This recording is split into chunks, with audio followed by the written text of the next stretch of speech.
BJP leader Shehzad Poonawalla, reacting to party president JP Nadda's statement, accused the Congress of consistently supporting Naxals. He alleged that the Congress had a soft corner for Naxalism, which allowed it to grow during their tenure in government.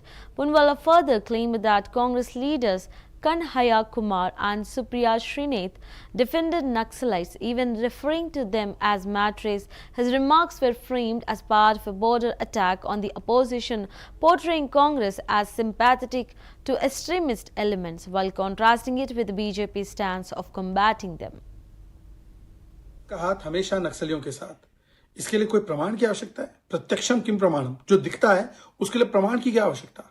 भाई कांग्रेस का soft corner था नक्सलिज्म के लिए, इसलिए तो नक्सलिज्म कांग्रेस के जमाने में फला फूला फैला। और जिस प्रकार से 2013 में कांग्रेस के बड़े वरिष्ठ नेताओं की हत्या करवा दी गई नक्सलियों के द्वारा, उनकी मूवमेंट की इंफॉर्मेशन तो केवल कांग्रेस के पास ही रही होगी ना।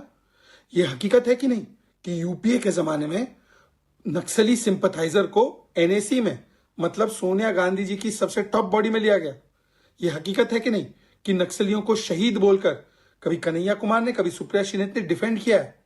यह हकीकत है कि नहीं कि जहां 150 डिस्ट्रिक्ट्स में नक्सलिज्म फैला हुआ था, आज उसे समाप्त करने की प्रक्रिया जो मोदी सरकार ने अपनाई है, तो उसका विरोध कांग्रेस पार्टी करती है।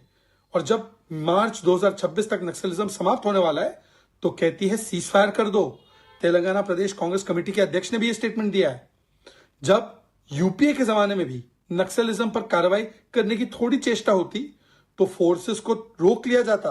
कांग्रेस के बड़े बड़े नेता आकर पब्लिक में बयान देते थे नक्सलियों के पक्ष से।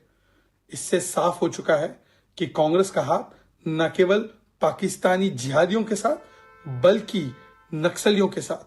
कांग्रेस पार्टी वोट बैंक नीति को हमेशा राष्ट्र नीति के ऊपर रखती है और अपने लिए जो लाभदायक है उसे देश के हित के ऊपर रखती है। तो इसीलिए ये बात पूर्ण तरीके से स्पष्ट होती है कि कांग्रेस का हाथ AP National Media in charge